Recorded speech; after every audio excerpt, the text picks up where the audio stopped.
Halo sob, ketemu lagi sama Mimin di berita terkini MotoGP.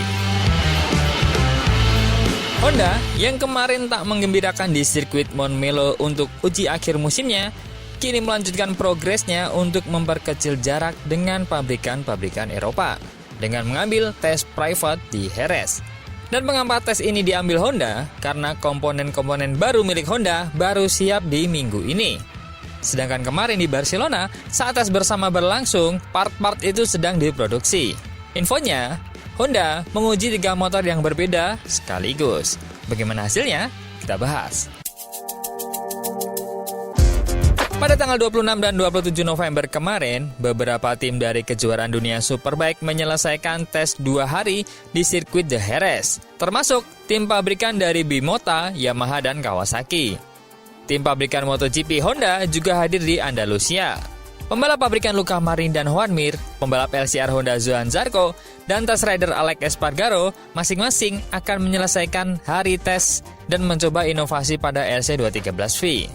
Tes di Jerez adalah prioritas utama bagi Honda.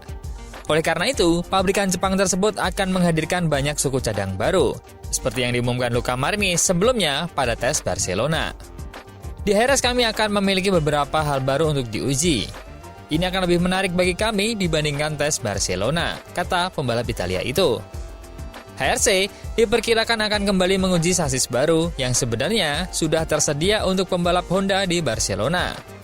Bagaimanapun, kesan pertama di Catalonia tidaklah positif.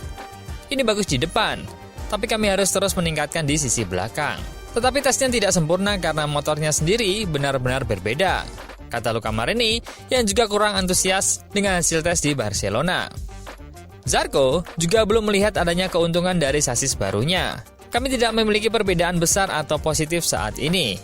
Itu adalah temuan yang paling penting, kata pembalap berusia 34 tahun itu usai tes di Barcelona. Pada hari Selasa, Alex Espargaro dan Luca Marini, keduanya masih menguji coba RC213V milik tim pengembang HRC hingga malam hari. Dengan waktu putaran rata-rata adalah 1 menit 38 detik. Daftar waktu tersebut juga dipuncaki oleh Honda MotoGP. Namun, hasil itu kecepatannya tidak menggembirakan. Sebagai perbandingan, saat kualifikasi kelas Premier April lalu, dibutuhkan waktu yaitu 1 menit 36 detik untuk bisa lolos ke kualifikasi 2. Tak heran Honda tidak memberikan informasi apapun soal tes tersebut, karena total ada 3 sepeda motor yang digunakan. Fairing yang dimodifikasi juga terlihat. Sebagian besar aerodinamis yang digunakan sesuai dengan komponen yang baru-baru ini digunakan balapan oleh Johan Zarco. Dan fairing itu mendapatkan pujian karena hasil positifnya. Honda yang masih berada di peringkat D terakhir dari 4 konsesi, dia tidak memiliki batas pengujian dan berencana melakukan pengujian lain sebelum akhir tahun. Hal itu kemungkinan akan digelar di Sepang untuk segera bisa bekerja secara intensif dengan versi 2025. Tes 2 hari di Jerez kemarin dimungkinkan akan dinyatakan sebagai tes fungsional pertama masa depan untuk proyek MotoGP tahun 2025. So, Honda sebenarnya sudah berusaha menghadirkan komponen-komponen baru, namun memang belum bisa membawa hasil yang menggembirakan. Namun, Alex Espargaro memiliki pandangan bahwa campuran HRC dan Albesiano akan membuat Honda sangat kuat. Espargaro dan Albesiano telah bekerja sama di Aprilia sejak pembalap Spanyol itu datang pada tahun 2017. Espargaro masih berada di posisi ke-17 dalam juara dunia pada tahun 2020. Tetapi RSGP kemudian mengambil langkah maju yang dramatis. Podium pertama dan ke-8 di kejuaraan dunia pada tahun 2021 diikuti oleh kemenangan dan 6 podium dan ke-4 di klasemen 2022. Posisi ke-6 klasemen diraihnya pada tahun 2023. Rekan tim Espargaro, Maverick Vinales, saat itu menjadi satu-satunya pembalap yang mengalahkan Ducati pada main race tahun 2024. Sementara Espargaro mengklaim kemenangan sprint di Catalunya. Saya sangat percaya pada bakat Romano Albesiano. Saya pikir lebih banyak waktu dan perspektif akan memberikan lebih banyak penghargaan atas yang dicapai Romano dan saya di Aprilia. Albesiano mengambil alih sisi teknis Aprilia Racing setelah kepergian Gigi Dall'Igna ke Ducati pada akhir tahun 2013. Apa yang Romano mampu lakukan selama 6-7 tahun terakhir di Aprilia sungguh menakjubkan. Kami telah berkembang dalam 2 atau 3 musim terakhir, tetapi musim-musim pertama sangat sulit. Dia tidak pernah menyerah. Dia punya banyak ide. Ia membuat motornya semakin baik dari tahun ke tahun. Saya selalu memiliki hubungan baik dengan Romano.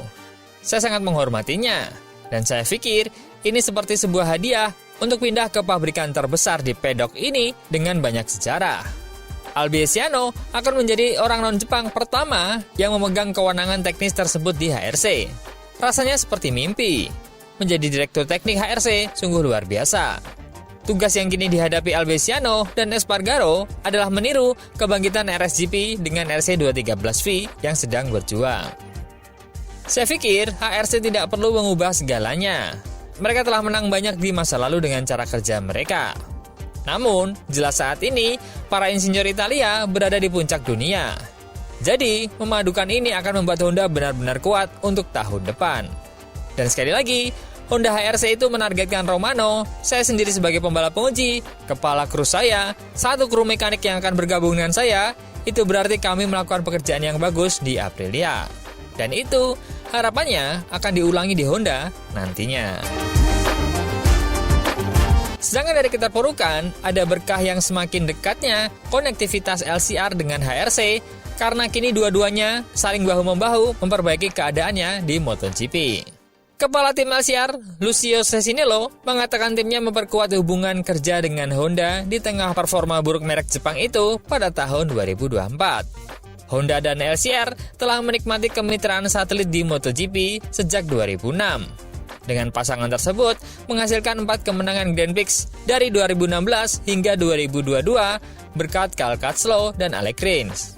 Namun, 3 musim terakhir sangat sulit karena daya saing RC213V telah merosot hingga Honda berada di posisi terakhir di tabel konstruktor antara tahun 2022 dan 2024. Tapi LCR dan Johann Zarco terbukti mampu sedikit meringankan penderitaan Honda pada tahun 2024 dengan pembalap Prancis itu menjadi pembalap terdepan di klasemen sementara yaitu posisi ke-17. Performa Zarco memastikan ia menjadi suara kunci dalam pengembangan motor. Dengan Cesinello mengungkapkan bahwa hubungan kerja timnya dengan Honda tidak pernah sebaik ini. Senada dengan kedatangan tim teknik baru Romano Albiesiano, Cesinello mengatakan, saya tidak ingin mengatakan bahwa hal ini mengejutkan saya. Tapi itu pertanda bahwa Honda menyadari bagaimana MotoGP bergerak ke arah yang mana. Meskipun Anda adalah pabrikan berketerampilan tinggi, Anda memerlukan orang-orang terbaik dengan pengalaman khusus dalam mengembangkan mesin MotoGP. Honda memiliki teknisi yang sangat bagus. Namun secara logistik MotoGP lebih banyak berkaitan dengan balapan di Eropa. Dengan menggunakan pemasok Eropa, teknologi Formula One ditransfer ke MotoGP. Dan Jepang belum tentu merupakan tempat terbaik untuk mengembangkan mesin MotoGP. So, ada kabar baik dan ada kabar buruk. Dan masih ada 1 kali tes nih di Sepang, Malaysia. Semoga Honda membawa banyak komponen baru agar bisa memberikan kejutan untuk tahun 2025, setidaknya mengimbangi Yamaha. Menurut teman-teman bisa nggak? Coba komen.